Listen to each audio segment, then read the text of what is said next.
Alright, this is going to serve as an intro video for kinetics. That's the next chapter. We're starting chapter 13. So we're going to talk about a couple things. The first thing is the objectives. What are the objectives for this chapter? Well, when we look, first objective is to be able to explain collision theory, which I'm about to go over.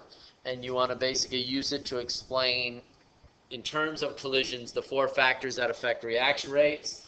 The other thing is stoichiometry is going to play a part in this chapter again, because we can compare the amount of reactants and products we have and the rates to determine the relative reaction rates of products and reactants using coefficients like we always do with any type of stoichiometry.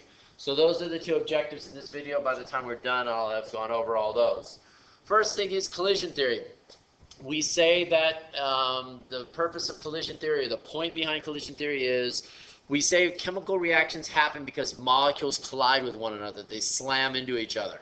For a reaction to be successful, because we talk about successful collisions, we say a successful collision has two components.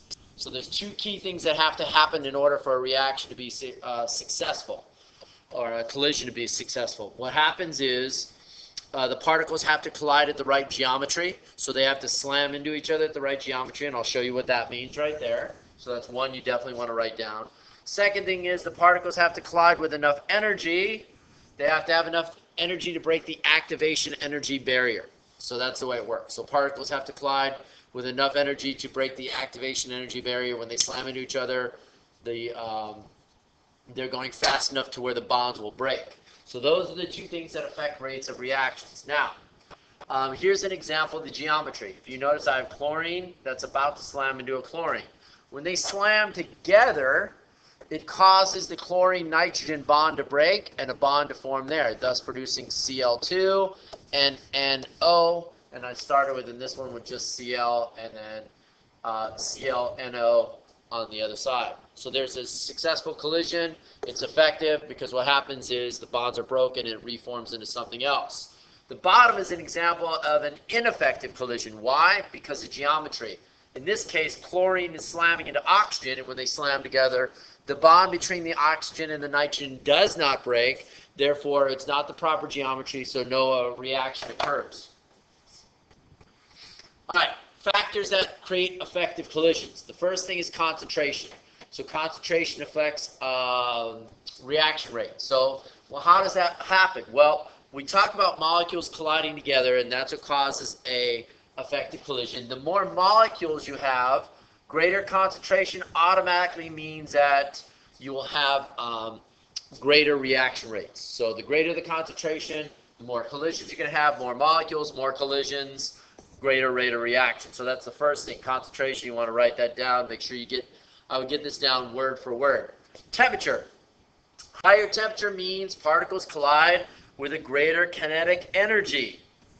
Again, they have enough energy to break that activation energy barrier, so when they do slam together, something happens. So that's how temperature affects it. Higher temperature, greater number of effective collisions because the molecules slam together. They're going fast enough to where the bonds break.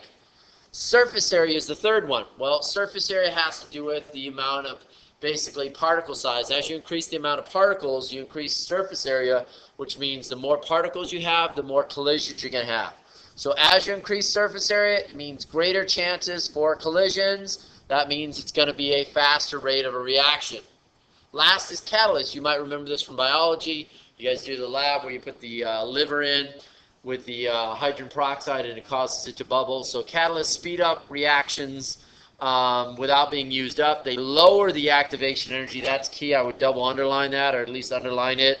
So then they produce more collisions because lower the activation energy, the more molecules will be able to slam together and have an effective collision.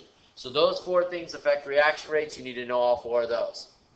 Now, donuts versus reaction rates. What do Krispy Kreme donuts have to do with reaction rates? Well, if we're looking right here, we're looking at a donut making machine.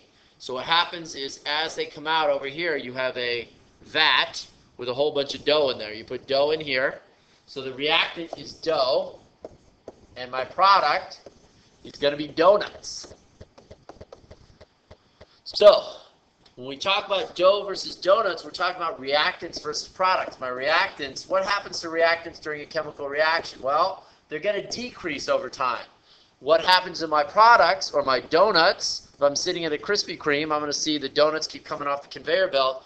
So if I want to create or calculate the rate of donut creation, I could do it one of two ways. I could count the number of donuts as they come off, which would be counting products, and that number would increase over time. Or I could measure in my little tank, I could measure the amount of dough I'm using, which would decrease over time. So when we talk about measuring reaction rates and doing kinetic calculations, we can do it in terms of reactants or dough, or donuts and products, because that's what's produced, and they increase over time. So what does that really mean for us? Well, our rate of reaction is equal to the change in concentration over the change in time, change in amount of time. That's how we calculate the rate of a reaction. It's concentration change over concentration of amount of time. We can do it by the increase in the concentration of products over time, so the amount of donuts we get, or we can do it based on the decrease over time. If we're looking at the reactants, we know products will increase, reactants will decrease over time, so we can figure out how much reactants used up per unit of time. So we can do it either way. It doesn't matter which way we do it. We just have to be aware of reactants will decrease over time and products will increase. Either way, we're able to calculate the rate of reaction. Now, if you look right here, concentration of butyl chloride is C4H9Cl. Was measured at various times. So at the start, it starts out at time 0, it's 0.1. Then you notice it drops. The concentration continually drops as the reaction occurs. That makes sense because it's a reactant. It's like dough. When you're making donuts, you're going to use it up, so over time it's going to decrease. So what do you expect the products to do? Over time, the product would increase. They would be associated with a positive sign. Well, if you notice here, you're given a bunch of different values here. Imagine if I want to calculate the rate of a reaction. So I want to calculate the average rate of reaction over this time period right here, the first 200 seconds. What would I do? Well, remember, change in concentration goes on top over change in time. That's how we calculate out the rate of a reaction. That's what it's equal to. So what I would do is I would take the two concentrations, my final concentration, which is going to be 0.0671 molarity. These are all going to be in molarity, minus 0.100 over my seconds. Well, my final amount of seconds is 200. My initial amount was 0. So right then, I'm going to plug that into a calculator, and I am going to get negative 0.000165.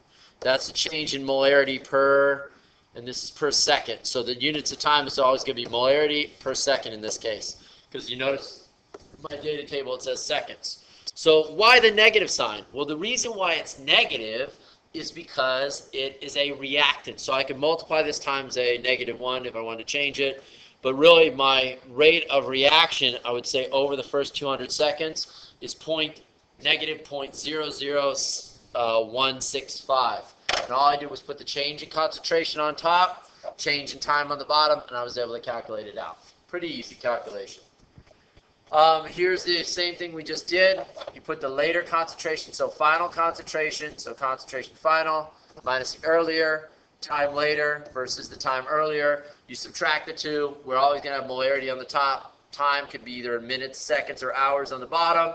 That is equal to the rate of reaction. The definition is the change in the quantity of the reactant or the product that takes place in a certain period of time. So it's change basically over time, change in concentration over the change in time. Here's an example on a graph.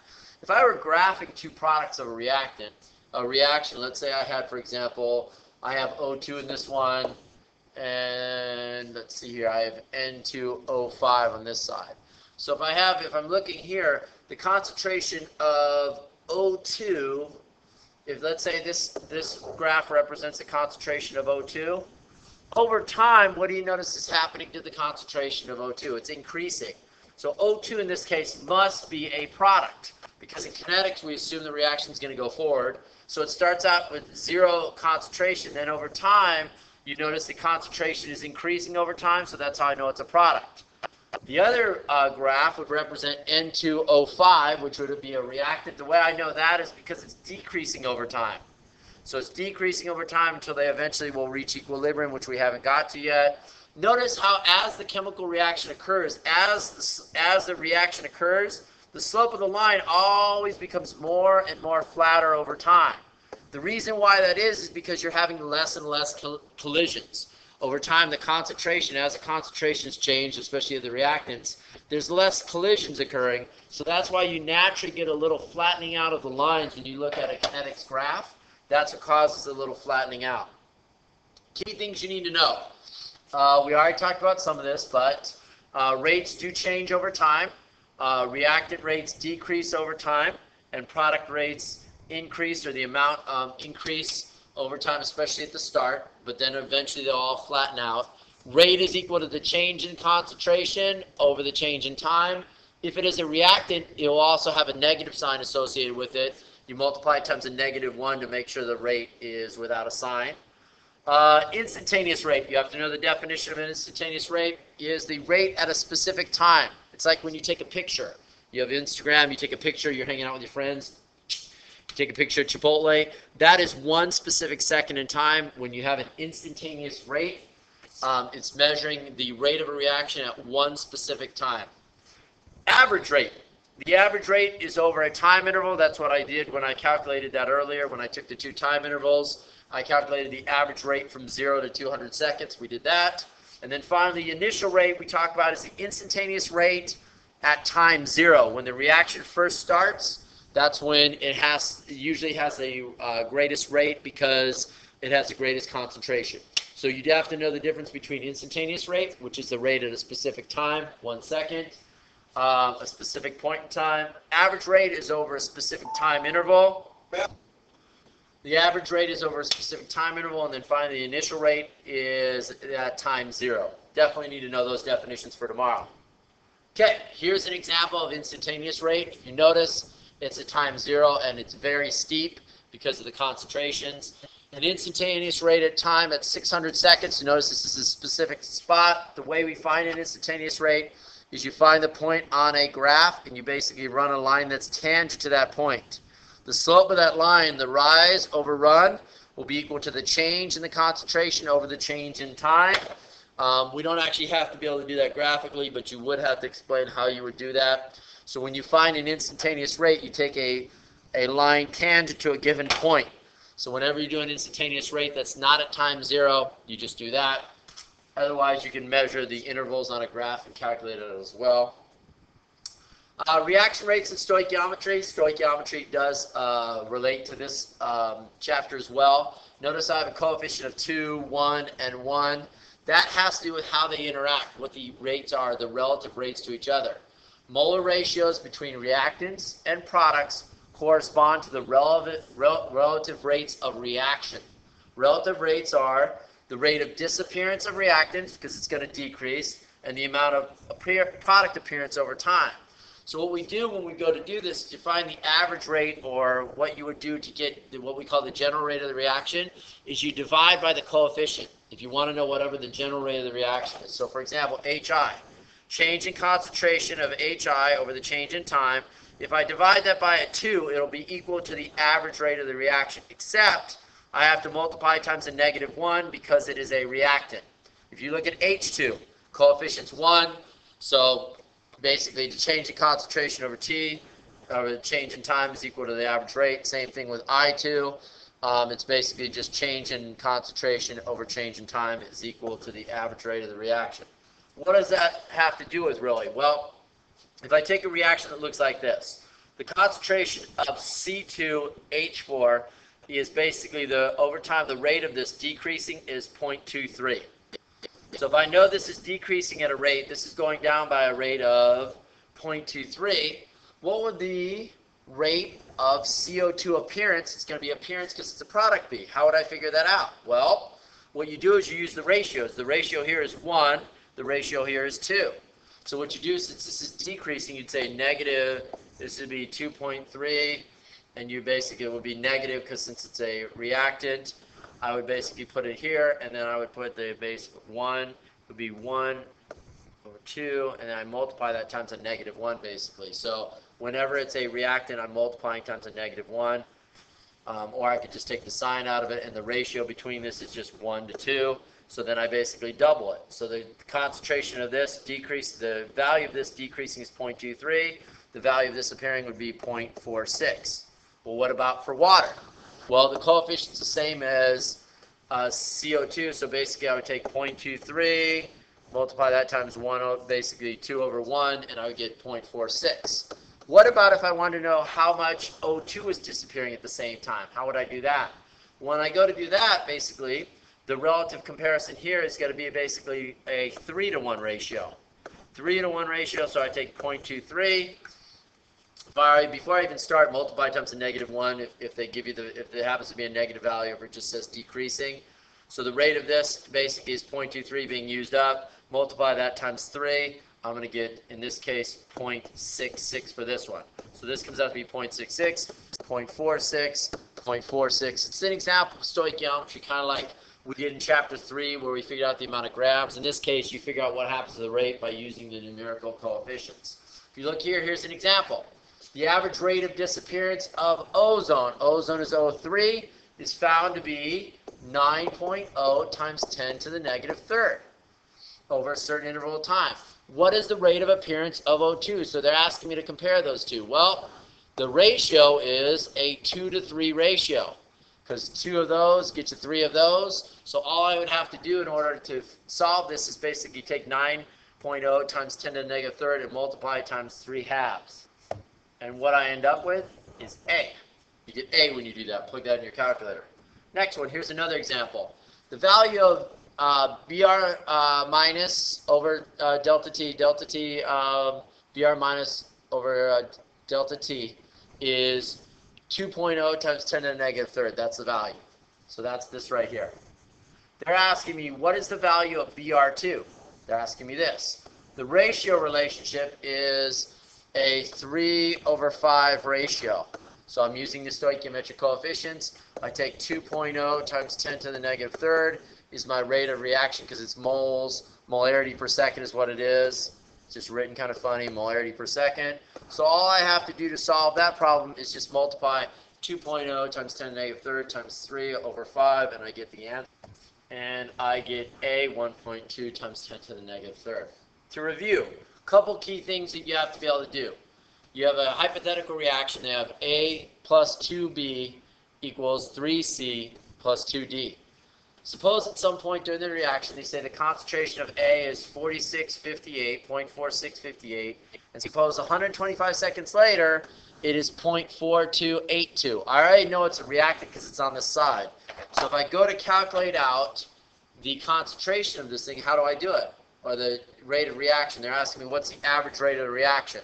So what I do is I do this. It's final minus initial. My final concentration is 0.4282 minus 0.4658 over 125 minus 0. Then you plug that into your calculator because what I did is I took the final molarity, the initial molarity, subtracted them after 125 seconds, and I get my answer. My answer comes out to be 3.0 times 10 to the -4th. Molarity, remember it's going to be molarity per second always for rate. So it's going to be that molarity per second. Now, the second part of the question is they say, hey, what's the rate of formation of C? Well, what's the relationship between A and C? Well, the relationship is 3/1 according to the stoichiometry of it. So what I then do is I take 3.0 times 10 to the -4th, and I multiply that times 3, and I end up with 9.0 times 10 to the -4th molarity per second. And that is how you calculate out the method using it, finding the rate of a reaction using the concentrations of over average time interval, concentration of the initial and the final minus initial over the change in time will give you rate of a reaction. All right, I'll see you tomorrow. Make sure you know all the vocabulary words. Make sure you know the 4 factors that affect reaction rates and what collision theory is, because you do have a quiz at the beginning of the period. Hope you had a nice break and you come back very rested. I'll see you tomorrow.